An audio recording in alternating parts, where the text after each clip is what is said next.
कोई तुलना कैसे कही जाएगी? तो क्या करे तुलना कोई, अरे उपमा कोई शेष है। हर धन्य भारत सा निराला, ये भव्य भारत देश है।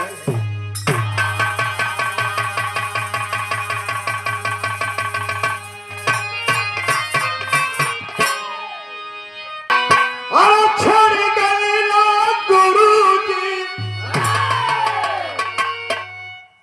और छोड़ गए ना गुरुजी, हो छोड़ गए ना गुरुजी की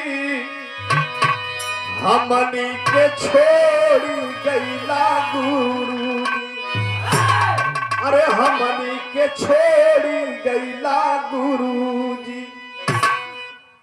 अरे गुरु शिष्य ने ही आके दूर होती, हमनी के छोड़ गईला गुरुजी।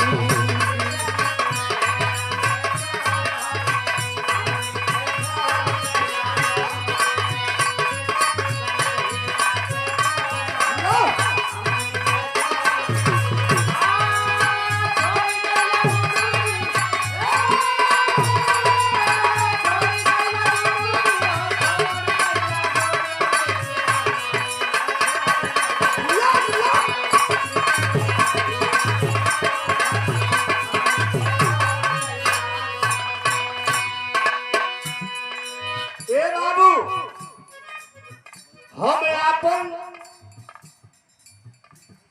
दस्तान बतावा तारी वो गुरुजी से रिश्ता ढेर दिन करा रहल। यही श्रद्धांजलि में भेंट भइल, गुरुजी का आशीर्वाद मिलल।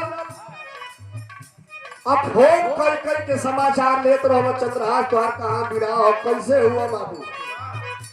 अखाड़ा तो हम नहीं थे, लेकिन हमने गुरु माना। और गुरु मनली तो फोन जब गए तो हो बिहारे भाग के आइले, यादो आई बाड़ी। और परिवार से पूछ लीजिए, मैं रात को जाग करके सब लोगों के फेसबुक पर, व्हाट्सएप पर सब लोगों को समाचार देने का काम किया है। अपना फेसबुक और व्हाट्सएप खोल कर देख लीजिए, जिसका नंबर है। एक बजे कहना हो, छोड़ गए ना गुरुजी, छोड़ गए ना गुरुजी, हो छोड़ गए ना गुरुजी, हमनी के छोड़ गए ना गुरुजी। अरे गुरु शिष्य ने ही आके दूर होती, हमनी के छोड़ गए ना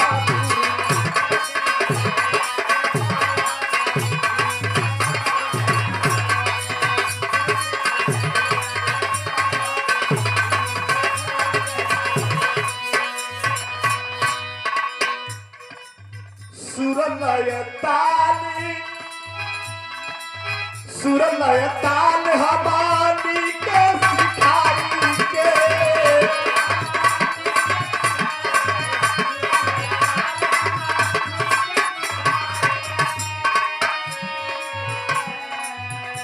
सुरलय ताल, अरे ये हमनी के सिखाई के। बिरह के बगिया में कुसुमा खिलाई के।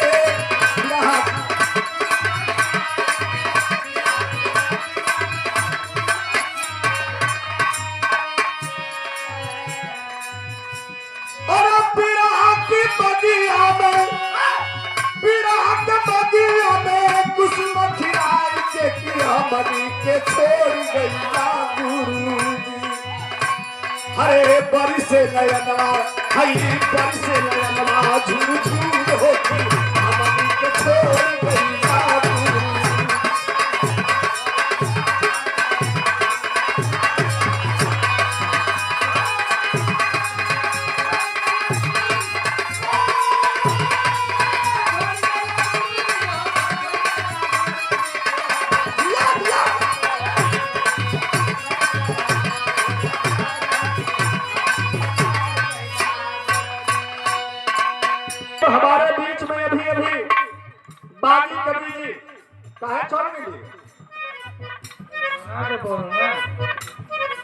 परे तरी हो है जरूरी बा, जैसे कि यूट्यूब पे फेसबुक पर गए जरूरी बा, आप लोगन के भी कुछ कमाई हो।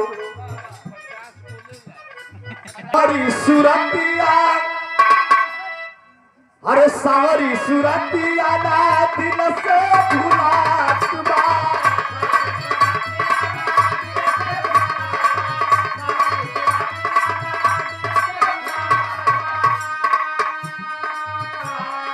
ये बाबू सावरी सुरतिया ना इहे दिल से भुलात बा।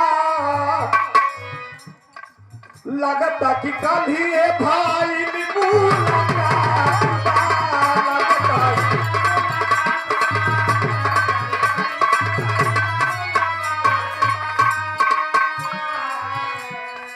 अरे लगता कि कल ही लगता कि कल ही भाई मुलाकात बा कि हमनी के छोड़ी गई ना गुरु।